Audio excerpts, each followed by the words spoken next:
जय माता दी। अध्याय 4 देवताओं का देवी की स्तुति करना।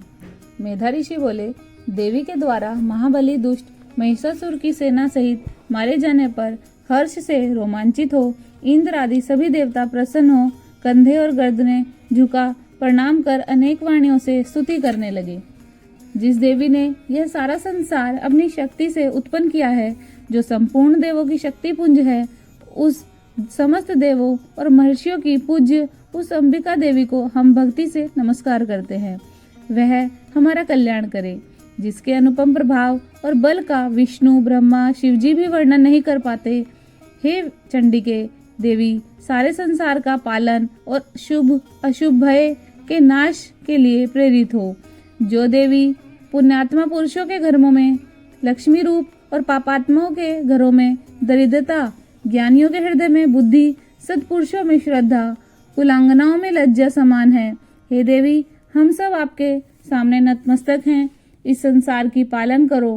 हे देवी, तेरे इस अचितन्य रूप असुरों की नाशक शक्ति तथा देवों और असुरों के सामने संग्राम में किए हुए तुम्हारे अद्भुत चरित्रों का हम कैसे वर्णन करें। त्रिगुण स्वरूप सत रज और तम होने पर भी सारे जगत का कारण हो तथा दोषों से युक्त होने के कारण विष्णु महादेव आदि भी तुम्हें नहीं जान पाते। तुम सबका आश्रय हो, सारा जगत तुम्हारा अंश मात्र है। तुम विकार रहित और अनादिशील तथा परम प्रकृति हो। हे देवी, तुम स्वाहा और स्वधा रूप हो।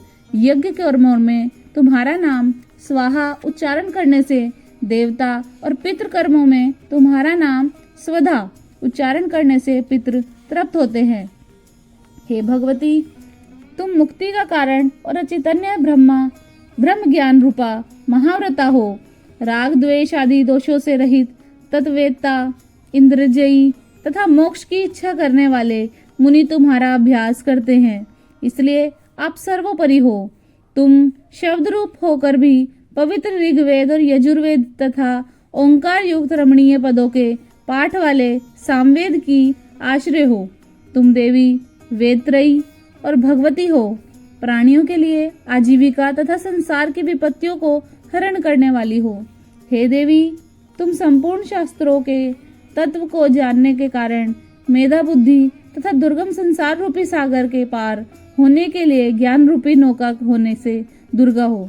कैटभ को मारने वाले विष्णु, भगवान के हृदय में वास करने वाली लक्ष्मी तथा शिव के वाम भाग में विराजने वाली गौरी हो। तुम्हारे मंद मंद मुस्कुराते हुए पूर्णिमा के चंद्रमा के समान निर्मल तथा स्वर्ण के समान कांतिमान मुख को देखकर महिषासुर ने क्रोध से प्रहार किया। यह कितना आश्चर्य है। हे देवी, तिरछी भौहों से भयानक तथा कुपित उदय काल के चंद्रमा के समान छवि युक्त मुख को देखकर महिषासुर ने तत्क्षण प्राणों का त्याग नहीं किया। इसमें अत्यंत आश्चर्य है, क्योंकि कुपित यमराज को देखकर कौन जी सकता है। हे देवी, आप प्रसन्न हो जाइए। आप संसार के लिए हितकारी हैं, परंतु कुपित होकर शीघ्र ही कुलों को नष्ट करने वाली हैं। आपने महिषासुर के महान बल को शीघ्र नष्ट कर दिया। इससे हमने अब आपके इस स्वभाव को जाना। हे कल्याणकारिणी देवी, जिस पर आप प्रसन्न होती हो वे संसार में कुशल हैं। वे ही धन यश से युक्त हैं। उन्हीं में धर्म के सारे लक्षण मिलते हैं। वे ही धन्य हैं। पुत्री, स्त्री, पुत्र तथा भृत्यों से भरपूर होते हैं। हे देवी, ऐसे सत्पुरुष सदैव संपूर्ण धार्मिक कार्यों को आदर पूर्वक करते हैं और आपकी कृपा से स्वर्ग को प्राप्त होते हैं। इसलिए हे देवी, आप तीनों लोकों में उत्तम फल देने वाली हो। हे दुर्गे, जो आपका स्मरण करते हैं आप उनके संपूर्ण भयों को दूर करती हो तथा स्वस्थ पुरुषों को स्मरण करने पर श्रेष्ठ बुद्धि देती हो। दरिद्रता का दुख और भय हरने वाली तुम्हारे सिवा कौन है। निश्चय आप सब प्राणियों का कल्याण करने के लिए दया से द्रवित रहती हैं। असुरों के मारे जाने से सारे संसार को सुख मिले तथा बहुत समय तक जो उन्होंने नरक प्राप्त के लिए पाप किए हैं, युद्ध में मरकर वे स्वर्ग को प्राप्त हो, यह मानकर ही आप असुरों का हनन करती हैं। हे देवी, आप असुरों को दृष्टि मात्र से भस्म कर सकती हैं, पर उन पर अपने अस्त्र शस्त्र चलाने की आवश्यकता आपको नहीं है। परंतु युद्ध में शस्त्रों से पवित्र होकर शत्रु को भी शुभ करती हो और उन्हें शुभ लोकों को प्राप्त हो। इस भाव से आप उनमें अपनी यह बुद्धि लगाती हो। इससे आप अत्यंत साध्वी हो।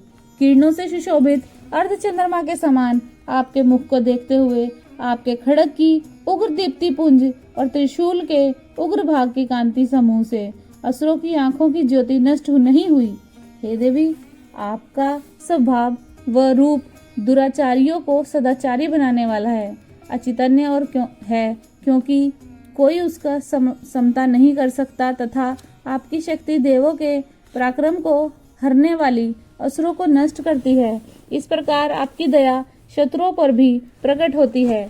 हे वरदायिनी देवी, तीनों लोकों में आपके इस पराक्रम की तुलना किससे की जाए। आपके समान शत्रुओं के लिए भयदान तथा मनोहर स्वरूप किसका है। सदैव चित्त में कृपा तथा युद्ध में निष्ठुरता, ये दोनों बातें एक साथ तीनों लोकों में आप में ही दिखाई देती हैं। हे देवी, युद्ध में शत्रुनाश के द्वारा तीनों लोकों को आपने बचाया तथा शत्रुओं को मारकर स्वर्ग को पहुंचाया। हे असुरजन्य, हमारा भय दूर किया, आपको नमस्कार है। हे अंबिके देवी, शूल, खड़ग, घंटा शब्द तथा धनुष के टंकार से हमारी रक्षा करो। हे चंडिके, पूर्व और पश्चिम, उत्तर और दक्षिण चारों दिशाओं में आपने त्रिशूल को घुमाकर हमारी रक्षा करो। आपके जो सौम्य और अत्यंत घोर रूप तीनों लोकों में विचरते हैं, उनसे हमारी तथा संसार की रक्षा करो। हे अंबिके, खड़ग, शूल, गदा आदि जितने भी अस्त्र आपके हाथ में हैं, उनके द्वारा सब ओर से हमारी रक्षा करो। मेधा ऋषि बोले, इस प्रकार देवों ने जगदात्री देवी का सतवन तथा नंदनवन के पुष्पों तथा गंध लेपन द्वारा पूजन किया और देवताओं ने भक्ति पूर्वक धूप से अर्चन किया। तो प्रसन्न मुख देवी ने कहा, देवी बोली, हे देवताओं, अभिष्ट वर मांगो। देव बोले, आपने सब कुछ किया, कुछ भी करना शेष नहीं रह गया, क्योंकि आपने हमारे शत्रु महिषासुर को मारा। फिर भी हे महेश्वरी, यदि आप वर देना चाहती हो तो आप कृपा करो। जब भी हम आपका स्मरण करें तो आप हमारे कष्टों का निवारण करने के लिए, और जो मनुष्य सत्वन को आपकी स्तुति करेगा, उनके वित्त, बुद्धि, ऐश्वर्य तथा स्त्री और संपदा की सदा आप वृद्धि करती रहो। हे अंबिके, हम पर सदा प्रसन्न रहो। ऋषि बोले, आपने और संसार के लिए देवों ने जब इस तरह देवी से वर मांगा, तो हे राजन, वह भद्रकाली ऐसा ही होगा कहकर अंतर्ध्यान हो गई।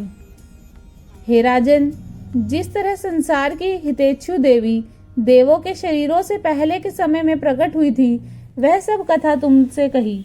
फिर जिस प्रकार पार्वती के शरीर से दुष्ट दैत्यों को शुंभ निशुंभ के वध के लिए प्रकट हो देवी ने संसार की रक्षा तथा देवों के ऊपर उपकार के लिए जो चरित्र किया, वह सुनाता हूँ, तो सुनिए। इस प्रकार शकरादि स्तुति नामक चौथा अध्याय पूर्ण हुआ। बोलो श्री अम्बे मात की जय।